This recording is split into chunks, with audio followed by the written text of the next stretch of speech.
groupe EDF continue à se mobiliser. Un avion est affrété à destination du Japon, avec à son bord une aide humanitaire d'urgence. Des conserves, de l'eau, du lait en poudre, des médicaments et bien sûr du matériel technique mis à disposition par EDF. Le matériel est arrivé sur Châteauroux, il est arrivé dans la matinée de ce lundi. On a, avec les autorités de l'aéroport, pointé l'ensemble des colis qui allaient monter dans l'avion. Une fois que ces colis sont bien identifiés, l'opérateur de l'avion en fait, va organiser le rangement de tous ces colis et de tous ces matériels dans son appareil. Et puis ensuite ça décollera à destination du Japon.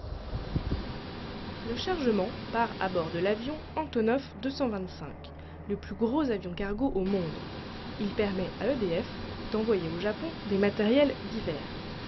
Il peut s'agir de matériel assez lourd comme des compresseurs par exemple, mais il y a aussi des matériels de mesure comme des radiamètres, et puis il y a des matériels de protection, protection du personnel.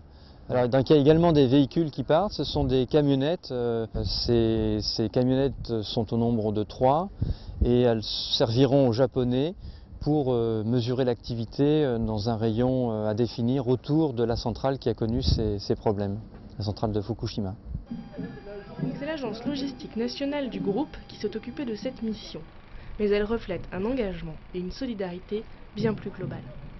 De solidarité, d'abord c'est une solidarité entre exploitants nucléaires et ça a été des moments très forts parce que depuis l'ensemble des sites l'effort de solidarité a été très important parce qu'il n'y a pas un site qui n'a pas contribué, donc personne n'a hésité finalement à apporter son aide. C'était évident pour tout le monde.